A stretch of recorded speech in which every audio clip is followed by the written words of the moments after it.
Robby, what's on your radar today? Well, for the Proud Boys, the hammer has fallen. Joe Biggs, a leader of the far-right male organization, received a 17-year sentence last week for his activities during the January 6th Capitol riots.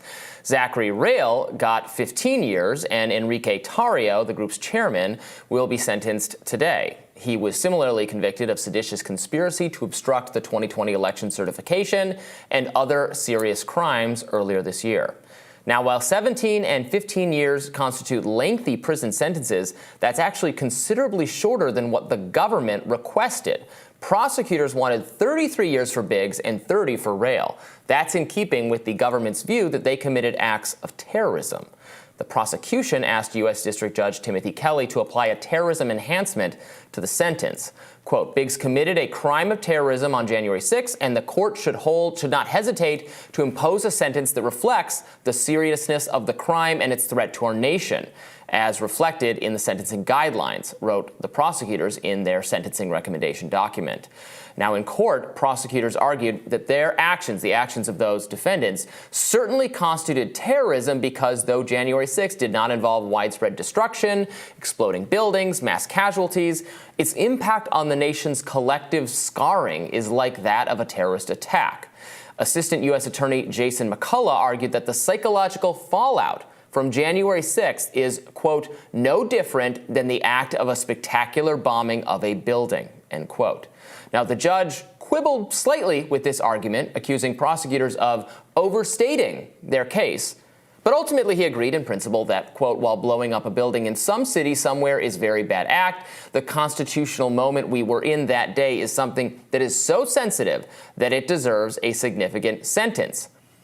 This doesn't seem overly scientific to me. Prosecutors said Biggs committed an act of terrorism akin to blowing up a building, and he should get 33 years in prison. The judge said, well, that's sort of an exaggeration, so how about half that?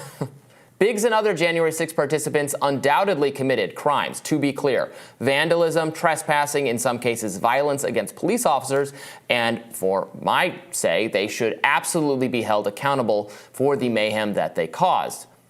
But prosecutors who implicitly accuse them of staging something along the lines of another 9/11 have gotten way over their skis. Many Americans have understandable, deep embarrassment over the spectacle of January 6th, and rightly so. But they do not consider the riot to be anywhere near as serious as a blown-up building. The government came down extra hard on Biggs because he's a leader of the Proud Boys and also because he has military training. He should have known, in their view, that he was in a unique position to actually provoke violence and destruction as he led the crowd to the barricades and tore down parts of the fencing.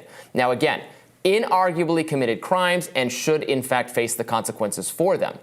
But rounding up his actions to terrorism is frankly giving the Proud Boys' plans more credit than they deserve. Broken windows and defiled deaths were never going to prevent Joe Biden from taking office. If there was a conspiracy to steal the election, it unfolded in the weeks leading up to January 6th as President Donald Trump and his acolytes allegedly attempted to interfere with electoral processes underway in the states. What occurred on January 6th was a largely spontaneous burst of property destruction and limited violence that interrupted Congress's certification of the votes.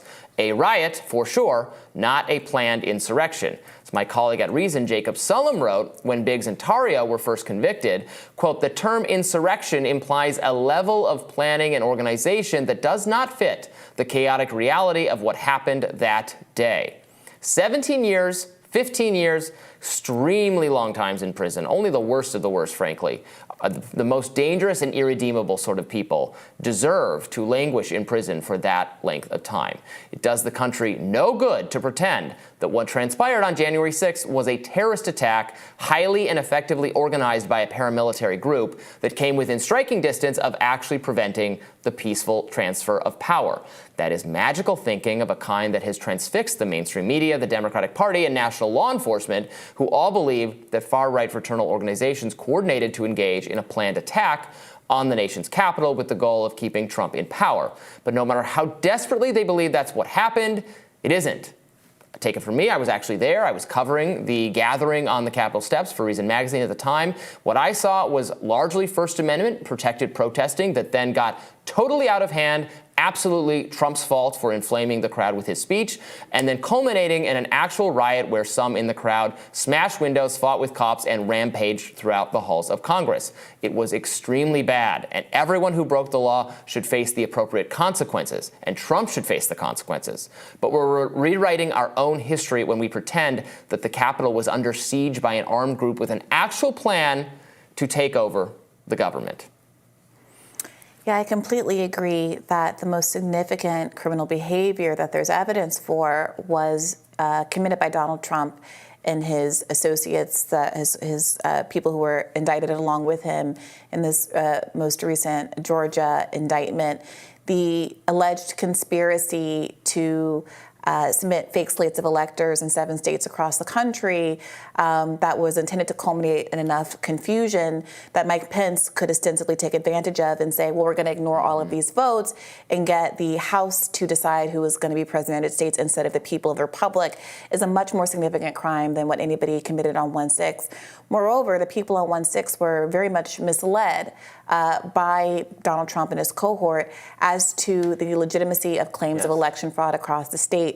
And that's being validated in the courts right now as we see that he's going to have to pay this defamation judgment to the 2 women poll workers in Georgia who they really launched a campaign against that got them harassed. They had to leave their homes, et cetera, accusing them of stuffing ballot boxes and the like, which never, in fact, happened. So this does seem to be a misdirection. And as someone who has been consistently against mass criminalization of people, ratcheting up of criminal penalties, the carceral state, the fact that we have a larger percent of our country incarcerated than anybody else in the world, including nations that we describe as authoritarian like China, these kind of excessively long sentences are certainly not something that I would support either. I also feel this way, of course, about people who were Black Lives Matter protesters that got disproportionately long sentences, people who were victims of 3-strike rules, people who languished in prison for years because of the crack cocaine sentencing disparity, people who languish in prison right now who have not been convicted of crimes because of cash bail standards, which enable rich people to pay bail and get out while they're awaiting trial, while poor people, regardless of their innocence or guilt, have to languish in prisons, sometimes dying in prison prior to ever being convicted of a crime.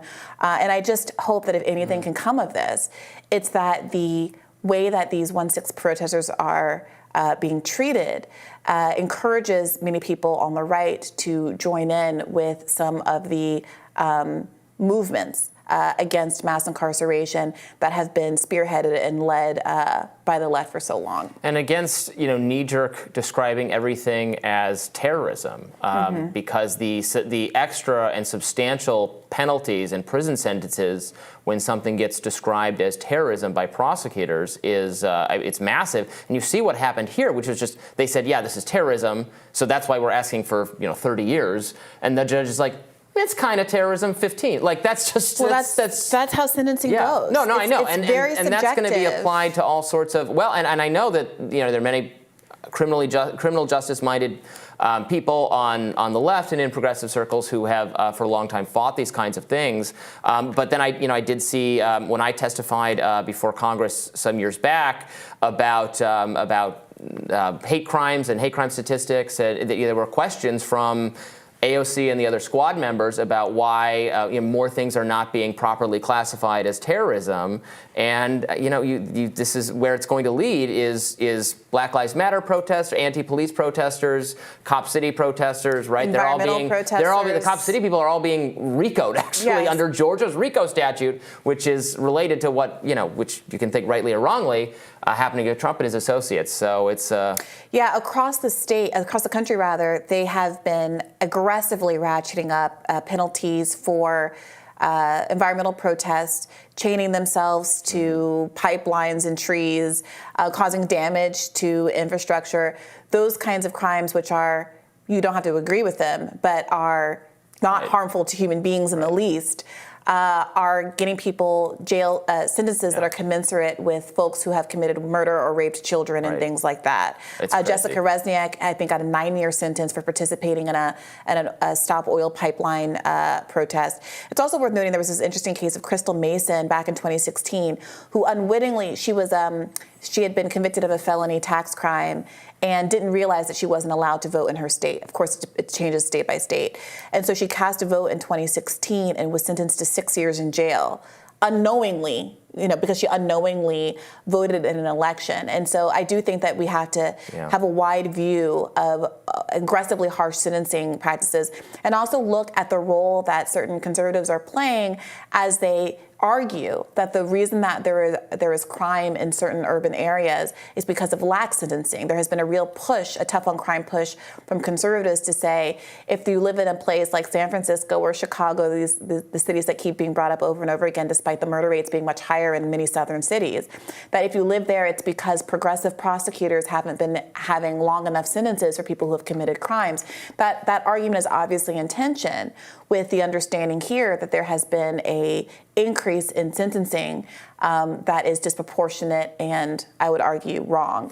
So people are going to have to wrestle with those two realities. Sure. Although, I mean, in fairness to the tough on crime people, I think their argument, and it's different in every district, is that people aren't being prosecuted at all. And I think the people who for things like drug crimes that many of us believe should be I don't think illegal those should in the be. first place. I think shoplifting is more what if we're talking about progressive prosecutors not bringing charges or weapons charges. I think the January 6th people, they should be charged. They should serve time. I mean, they have served time. Most of them have been in prison this whole time. Yeah, because the nature of it is that you have to stay in prison.